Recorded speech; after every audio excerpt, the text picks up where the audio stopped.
ও দিদি, এত বেলা হয়ে গেল, মেয়েটা তো এখনো এলো না। তাই তো ভাবছি। দেখবো, একটা ব্যাপার কিন্তু আমার কাছে খুব খারাপ লেগেছে। পিকলু ফোন করে খবর দিল, তাই কেন ওই মেয়েটাকে একটা খবর দিতে পারতো না?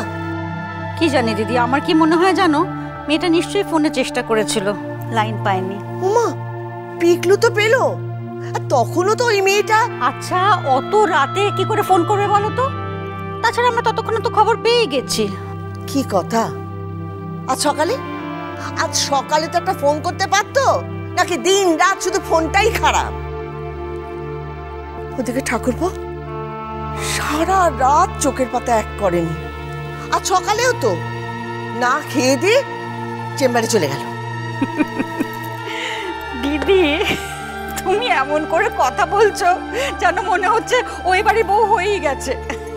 বউ, একদম হাসবি না, একদম হাসবি না। প্রথম থেকে রাসটাকে টেনে ধরতে হবে, রাস আলগা করলেই কিন্তু মুশকিল। কেন, প্রথমবার বুঝিসনি? কিন্তু ও পিকলুকে বিয়ে করতে চায় কিনা সেটা তো আমরা জানি না। আর তাছাড়া পিকলু এমন কোনো কথা আমাদের বলেনি যাতে বুঝতে পারি ওরা দুজনে দুজনকে বিয়ে করতে চায়। বিয়ে করতে চায় কিনা? তাহলে বিয়ের আগে এত মাখামাখি কেন বাপু? না না বাপু, যা হওয়ার আগে ভাগে ফয়সলা হয়ে যাওয়া ভালো। তারপর ছেলেটা আবার দুঃখ পাক, আঘাত পাক, কষ্ট পাক, সে আমি কিছুতেই মেনে নেব না। আমি বলে দিলুম, আমার ছেলে এত সস্তা নয় যে যে কেউ এসে তাকে আঘাত দিয়ে যাবে। আমি এটা মেনে নেব না, আমি বলে দিলুম। কাল তোমার ঠাকুরপো বলছিলেন উনি নিজে কমলিকার সঙ্গে কথা বলবেন। কথা বলবেন? হ্যাঁ, বলুক, সে তো ভালো। তারপর না হয় আমরা মেয়ের বাড়িতে গিয়ে মেয়ের বাবা মার সঙ্গে কথা কইব। কিন্তু আমার কি মনে হয় জানো, পিকলুর সঙ্গে আগে একবার কথা বলা দরকার। তুই কেমন ধারা মা রে, তুই কেমন ধারা মা? বলে নিজের ছেলে চোখ মুখ দেখেও কি বুঝতে পারিস নি? রুষা চলে যাবার পর আমার ছেলেটার চোখ মুখের অবস্থা কেমন হয়েছিল সে তো নিজের চোখে দেখেছিস। আবার আবার এই মেয়েটা আসার পর, আলাপ পরিচয় হওয়ার পর তার মুখ চোখ কেমন সেটাও তো নিজের চোখে দেখেছিস। তোকে আর কেমন করে বোঝাবো বাপু? যা বলেছো দিদি, আমার পিকলু যেন ঠিক আগের পিকলু হয়ে গেছে, যেমনটি ছিল ঠিক তেমনটি। মা, বড় মা, রে তারা কি হয়েছে রে, এরকম হাঁপাচ্ছিস কেন? আরে এসে গেছে। কি? আরে পিকলু দাদার সঙ্গে যা বিয়ে হবে না, ও এসে গেছে।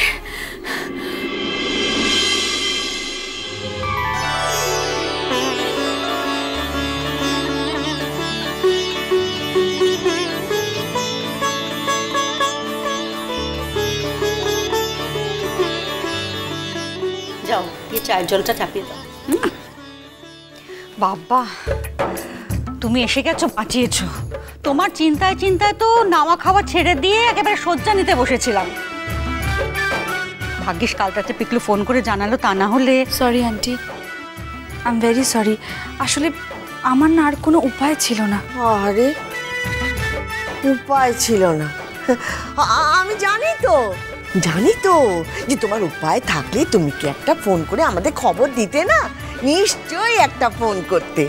ও বউ, তোকে একটু আগে আমি বলছিলাম না যে এই মেয়ে আর 5টা মেয়ের মতো নয়, এই ধরন ধারণ আলাদা।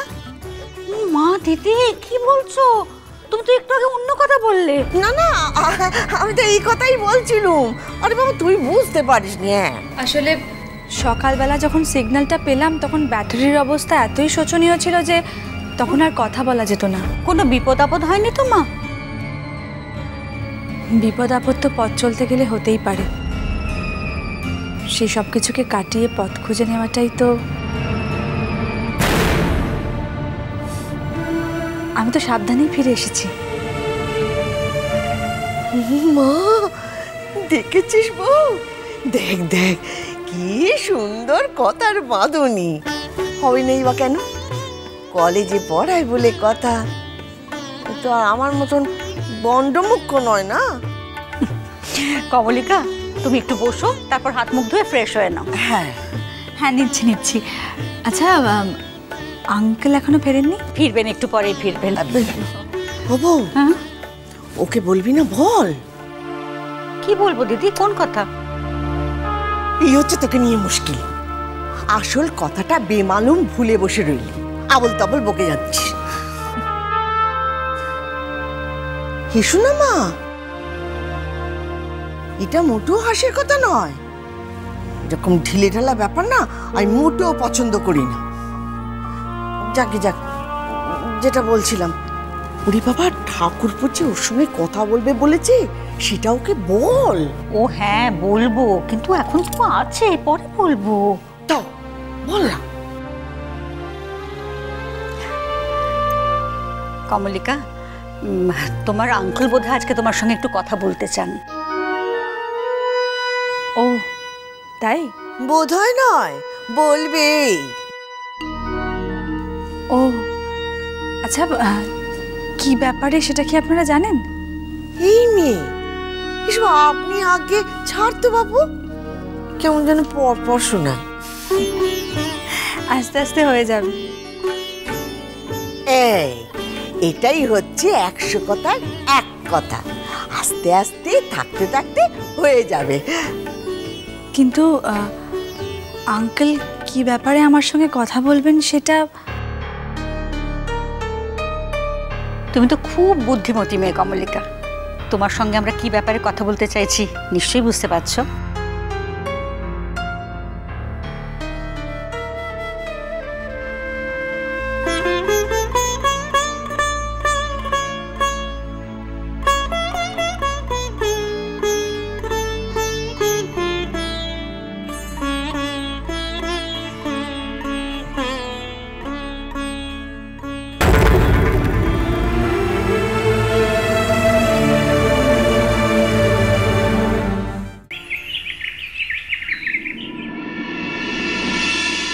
মেজো, বাড়িতে তো আর মনই টিকছে না রে। কাকে আর বলছো দিদি ভাই, আমারও তো একই অবস্থা। সত্যি মেয়েটা কদিন হলো বাড়িতে নেই, বাড়িটা যেন ফাঁকা করছে, গিলতে আসছে গোটা বাড়িটা। দাদা পর্যন্ত পেনশন আনতে যাওয়ার সময় আজকে বললো যে, বুঝলে পলু, মিষ্টি ফিষ্টি আজ আর আনবো না, খাবে খেয়ে। বোঝো কাণ্ড। আচ্ছা, দাদা বরাবর পেনশন আনার দিন ওই ব্যাংকের পাশের মিষ্টির দোকানটা থেকে মিষ্টি কিনে আনে। বাড়িতে কি আমরা কেউ নেই? বাহাই শুধু মিষ্টি খায়, আমরা বুঝি খাই না?